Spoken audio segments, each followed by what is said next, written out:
नमस्ते दोस्तों, स्वागत है शांति वाइब में, जहां हम जीवन को बेहतर बनाने वाली छोटी छोटी बातों पर चर्चा करते हैं। मैं आज आपके साथ एक जरूरी बात शेयर करूंगी। हम सब आगे बढ़ना और खुश रहना चाहते हैं, लेकिन कई बार लगता है किस्मत साथ नहीं दे रही। क्या आपने सोचा है कि इसका कारण हमारी रोज की आदतें हो सकती हैं? कई आदतें अनजाने में हमारे ग्रहों और एनर्जी को कमजोर कर देती हैं। हर ग्रह एक खास एनर्जी देता है, जैसे सूर्य आत्मविश्वास, चंद्र मन। जब ये कमजोर होते हैं तो हमारे स्वभाव, सेहत और भाग्य पर असर पड़ता है। आज हम जानेंगे कौन सी आदतें किस ग्रह को कमजोर करती हैं और इन्हें कैसे सुधारें। चलिए शुरू करते हैं। सबसे पहले बात करते हैं सूर्य की। सूर्य क्या है? सूर्य है रोशनी, ऊर्जा, आत्मविश्वास, सम्मान। जब आपका सूर्य मजबूत होता है तो आप भीड़ में भी अलग चमकते हैं। आपकी बातों में एक वजन होता है, लोग आप पर भरोसा करते हैं। लेकिन एक आदत है जो इस सूर्य को सीधा सीधा कमजोर कर देती है, और वो है झूठ बोलना। कई बार लोग छोटी छोटी बातों पर झूठ बोलते हैं, कभी किसी से बचने के लिए, कभी दूसरों को इम्प्रेस करने के लिए। उन्हें लगता है कि इससे उनका काम आसान हो रहा है, लेकिन धीरे धीरे क्या होता है, उनके अंदर से आवाज आनी बंद हो जाती है। वे खुद की नजरों में गिरने लगते हैं। जब भी वे किसी से बात करते हैं, उनके अंदर एक डर रहता है कि कहीं उनका झूठ पकड़ा न जाए। उनका आत्मविश्वास खत्म होने लगता है। उनकी पर्सनैलिटी की जो चमक थी वो फीकी पड़ जाती है। दूसरी तरफ जो लोग हमेशा सच बोलते हैं, चाहे सिचुएशन कितनी भी मुश्किल क्यों न हो, वे अलग पहचान बनाते हैं। शुरू में उन्हें दिक्कतें आती हैं, लेकिन धीरे धीरे लोग उनकी ईमानदारी को पहचानने लगते हैं। ऐसे लोग आगे चलकर दूसरों को लीड करते हैं, क्योंकि सबको पता होता है कि वे जो कहते हैं वो करते हैं। उनका सूर्य चमकता है। तो झूठ बोलना सिर्फ एक बुरी आदत नहीं है, यह आपके आत्मसम्मान पर सीधा हमला है। सच बोलने की हिम्मत आपके सूर्य को जगाती है। अब आते हैं चंद्र पर। चंद्र यानी हमारा मन, हमारी भावनाएं, हमारी मां और जल तत्व। जब चंद्र मजबूत होता है तो मन शांत रहता है। हम भावनात्मक रूप से स्थिर होते हैं। लेकिन एक बहुत ही कॉमन आदत है जो हमारे चंद्र को कमजोर करती है। घर में नलों से पानी का टपकना। आपको लगेगा कि एक टपकते नल का मेरे मन से क्या लेना देना? बहुत गहरा लेना देना है। सोचिए, रात का समय है, आप सोने की कोशिश कर रहे हैं और किचन से टप टप टप की आवाज आ रही है। क्या होता है? मन में एक बेचैनी होती है, एक इरिटेशन होती है। पानी का बेवजह बहना चंद्रमा की ऊर्जा का क्षय है। ये धीरे धीरे आपके घर की पॉजिटिव एनर्जी को बाहर निकालता है और एक मानसिक तनाव का माहौल बनाता है। आपने नोटिस किया होगा कि जिस घर में पानी की लीकेज होती है, वहां पैसों की भी लीकेज होती है, यानी फिजूल खर्ची बढ़ती है और रिश्तों में भी इमोशनल ड्रेनेज होता है। एक छोटी सी कहानी है एक परिवार की। उनके घर में हमेशा कलह रहती थी। पति पत्नी में छोटी छोटी बातों पर झगड़ा होता था। एक दिन एक दोस्त ने नोटिस किया कि उनके बाथरूम का नल लगातार टपकता है। उन्होंने उसे ठीक करवाया। कुछ ही हफ्तों में घर का माहौल बदलने लगा। वो जो चिड़चिड़ाहट थी वो कम हो गई। मन शांत हुआ तो रिश्ते भी सुधरने लगे। यह कोई जादू नहीं है, यह ऊर्जा का विज्ञान है। पानी बचाइए, अपना मन बचाइए। अब बात करते हैं मंगल की। मंगल है ऊर्जा, साहस, शक्ति, एक्शन। जब मंगल अच्छा होता है तो हम अपने लक्ष्यों को पाने के लिए पूरी जान लगा देते हैं। लेकिन जब यही ऊर्जा गलत दिशा में जाती है तो वो बन जाता है गुस्सा। अत्यधिक गुस्सा करना मंगल ग्रह को कमजोर करने का सबसे बड़ा कारण है। गुस्सा क्या है? ये आपकी ही एनर्जी है जो आपके खिलाफ काम कर रही है। ये उस आग की तरह है जो पहले आपको जलाती है, फिर दूसरों को। एक बिजनेसमैन था, बहुत मेहनती, बहुत जुनूनी, लेकिन उसे गुस्सा बहुत जल्दी आता था। छोटी सी गलती पर वो अपने कर्मचारियों पर चिल्ला देता था। डील फाइनल न होने पर वो फाइलों को फेंक देता था। नतीजा क्या हुआ? उसकी सारी ऊर्जा लड़ने झगड़ने में ही खत्म हो जाती थी। अच्छे कर्मचारी उसे छोड़कर जाने लगे। उसकी सेहत खराब होने लगी, ब्लड प्रेशर बढ़ गया। वो जीतना तो चाहता था, लेकिन उसका गुस्सा ही उसकी सबसे बड़ी हार बन रहा था। फिर उसने मेडिटेशन और एक्सरसाइज करना शुरू किया, अपनी ऊर्जा को सही दिशा दी। उसने गुस्से को अपनी ताकत बनाया, जुनून में बदला।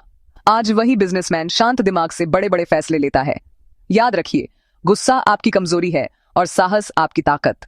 मंगल को कमजोर नहीं, मजबूत बनाइए। अगला ग्रह है बुध। बुध मतलब बुद्धि, संवाद, व्यापार और हरियाली। बुध हमारी सोचने समझने की शक्ति और हमारी वाणी को कंट्रोल करता है। जब बुध मजबूत होता है तो हमारी कम्युनिकेशन स्किल्स अच्छी होती हैं, हम हाजिर जवाब होते हैं, हमारे आइडियाज में एक ताजगी होती है। लेकिन एक आदत है जो बुध को सीधे तौर पर कमजोर करती है, और वो है घर में सूखे या मृत पौधे रखना। एक घर की कल्पना कीजिए जिसके बालकनी में गमले तो हैं, लेकिन उनमें लगे पौधे सूखकर कांटे बन चुके हैं। यह दृश्य देखकर आपके मन में कैसा ख्याल आता है? एक उदासी, एक नेगेटिविटी, है ना? सूखे पौधे रुकी हुई ग्रोथ और नेगेटिव कम्युनिकेशन का प्रतीक हैं। ये बुद्ध की ऊर्जा को ब्लॉक कर देते हैं। इससे घर में रहने वालों की सोचने की शक्ति कमजोर होती है, बच्चों का पढ़ाई में मन नहीं लगता और घर में बातचीत की जगह बहस होने लगती है। एक लेखिका थी, उसे राइटर्स ब्लॉक हो गया था। वो महीनों से कुछ नया नहीं लिख पा रही थी। उसके स्टडी रूम में एक पौधा था जो देखभाल न मिलने के कारण सूख गया था। एक दिन उसने उस सूखे पौधे को हटाकर उसकी जगह एक नया हरा भरा पौधा लगाया। उसने उसकी देखभाल शुरू की। जैसे जैसे वो पौधा बढ़ने लगा, वैसे वैसे उसके मन में नए विचार आने लगे। घर में हरियाली लाना सिर्फ डेकोरेशन नहीं है, ये बुद्ध को मजबूत करने का, अपनी बुद्धि और रचनात्मकता को सींचने का एक तरीका है। अब हम बात करते हैं बृहस्पति की। बृहस्पति यानी गुरु, ज्ञान, भाग्य, समृद्धि और धर्म। ये सभी ग्रहों में सबसे शुभ ग्रह माना जाता है। जब बृहस्पति मजबूत होता है तो हमें बड़ों का आशीर्वाद मिलता है, हमारा भाग्य साथ देता है और जीवन में ज्ञान और समृद्धि आती है। लेकिन एक गलती है जो बृहस्पति के शुभ फलों को रोक देती है, और वो है पूजा का स्थान गंदा रखना। सोचिए, हम भगवान से, उस परम शक्ति से आशीर्वाद मांगते हैं, लेकिन जिस जगह पर हम उन्हें आमंत्रित करते हैं वही जगह अगर गंदी हो, अव्यवस्थित हो, तो क्या हमें उनका आशीर्वाद मिलेगा? गंदे पूजा स्थल का मतलब सिर्फ धूल मिट्टी नहीं है। इसका मतलब है पुरानी और खंडित मूर्तियां रखना, फटे हुए धार्मिक ग्रंथ रखना या पूजा की जगह पर गैर जरूरी सामान का ढेर लगा देना। यह बृहस्पति को कमजोर करता है, जिससे परिवार में ज्ञान की कमी, बड़ों का अपमान और भाग्य में रुकावटें आती हैं। एक परिवार था, वे बहुत पूजा पाठ करते थे, लेकिन उनके घर में बरकत नहीं थी। बच्चों में संस्कार की कमी थी। उनके पूजा घर में पुरानी तस्वीरों और मूर्तियों का ढेर लगा हुआ था। सफाई भी कभी कभार ही होती थी। जब उन्होंने अपने पूजा स्थल को साफ सुथरा किया, उसे व्यवस्थित किया, तो धीरे धीरे घर के माहौल में एक पॉजिटिव बदलाव आया। घर में शांति बढ़ी और भाग्य ने भी साथ देना शुरू कर दिया। आपका पूजा स्थल आपके भाग्य का केंद्र है, उसे हमेशा पवित्र और स्वच्छ रखें। अब आते हैं शुक्र पर। शुक्र यानी सौंदर्य, प्रेम, सुख, संपन्नता और आकर्षण। जब शुक्र मजबूत होता है तो हमारा जीवन सुख सुविधाओं से भरा होता है, हमारे रिश्तों में मिठास होती है और हमारी पर्सनैलिटी में एक चार्म होता है। लेकिन एक आदत है जो शुक्र की चमक को फीका कर देती है, और वो है फटे पुराने या गंदे कपड़े पहनना। कई लोग सोचते हैं कि घर पर ही तो हैं, क्या फर्क पड़ता है? लेकिन बहुत फर्क पड़ता है। जब आप फटे पुराने या मैले कपड़े पहनते हैं तो आप अनजाने में यूनिवर्स को यह संदेश भेजते हैं कि आप कमी में जी रहे हैं, आप बेहतर डिजर्व नहीं करते। ये आदत धीरे धीरे आपके आत्मविश्वास को कम करती है और आपके जीवन से आकर्षण और सुख को घटाती है। शुक्र ग्रह इससे कमजोर होता है, जिससे भौतिक सुखों में कमी आती है और रिश्तों में भी नीरसता आने लगती है। एक लड़की थी, बहुत काबिल थी, लेकिन वो खुद पर बिल्कुल ध्यान नहीं देती थी। हमेशा पुराने ढीले ढाले कपड़े पहनती थी। इसका असर उसके मूड और उसकी सोशल लाइफ पर पड़ रहा था। फिर उसकी एक दोस्त ने उसे समझाया कि खुद को प्रेजेंट करने का तरीका बदलो। जब उसने साफ सुथरे और अच्छे कपड़े पहनना शुरू किया तो उसने महसूस किया कि लोग उसे ज्यादा नोटिस कर रहे हैं, और सबसे बड़ी बात, वो खुद को लेकर बहुत अच्छा महसूस कर रही थी। आपका पहनावा सिर्फ कपड़ा नहीं है, यह आपकी सेल्फ वर्थ का स्टेटमेंट है। शुक्र को मजबूत करने के लिए हमेशा साफ और अच्छे कपड़े पहने। अब बात करते हैं शनि की। शनि यानी कर्म, न्याय, अनुशासन और स्थिरता। शनि हमें मेहनत करना सिखाते हैं और हमारे कर्मों का फल देते हैं। जब शनि मजबूत होता है तो हमारे करियर में स्थिरता आती है, हम अनुशासित होते हैं और हमारी मेहनत का सही फल मिलता है। लेकिन एक आदत है जो शनि को नाराज कर सकती है, और वो है फटे या टूटे हुए जूते पहनना। हमारे पैर हमारे शरीर का आधार हैं और जूते उस आधार की रक्षा करते हैं। ज्योतिष में जूते शनि का प्रतिनिधित्व करते हैं। जब आप टूटे, घिसे हुए या फटे जूते पहनते हैं तो यह आपके जीवन में संघर्ष और अस्थिरता को आमंत्रित करता है। यह शनि को कमजोर करता है, जिससे करियर में बार बार रुकावटें आती हैं, मेहनत का फल नहीं मिलता और जीवन में एक ठहराव सा आ जाता है। एक नौजवान था जो कई सालों से नौकरी के लिए संघर्ष कर रहा था। वो इंटरव्यू तो देता था, लेकिन बात नहीं बनती थी। वो हमेशा अपने एक ही पुराने फटे हुए जूते पहनकर जाता था। एक दिन उसके पिता ने उसे नए जूते दिलाए और कहा, जब नई शुरुआत करने जा रहे हो तो हर चीज नई होनी चाहिए। जब वो नए जूते पहनकर आत्मविश्वास के साथ इंटरव्यू देने गया तो उसका सिलेक्शन हो गया। यह सिर्फ जूतों का कमाल नहीं था, यह उस मानसिकता का कमाल था जो नए और सही जूते पहनने से आई। आपके जूते आपकी यात्रा का प्रतीक हैं, उन्हें हमेशा सही हालत में रखें। अब बात करते हैं राहु की। राहु एक छाया ग्रह है जो भ्रम, लत अचानक होने वाली घटनाओं और भौतिक इच्छाओं का प्रतीक है। जब राहु खराब होता है तो व्यक्ति भ्रमित रहता है, सही गलत का फैसला नहीं कर पाता और बुरी आदतों में फंस जाता है। राहु को कमजोर करने वाली सबसे खतरनाक आदत है किसी भी तरह का नशा या लत, चाहे वो शराब हो, सिगरेट हो या फिर मोबाइल फोन की लत। नशा क्या करता है? यह आपको कुछ देर के लिए एक झूठी दुनिया में ले जाता है, लेकिन जब नशा उतरता है तो असलियत और भी भयानक लगती है। यह आपके दिमाग पर एक पर्दा डाल देता है, जिससे आपकी सोचने समझने की शक्ति खत्म हो जाती है। आप सही निर्णय नहीं ले पाते, आपके रिश्ते खराब होने लगते हैं और आपका जीवन एक उलझे हुए धागे की तरह हो जाता है। एक होनहार छात्र था, लेकिन कॉलेज में गलत संगत में पढ़कर उसे नशे की लत लग गई।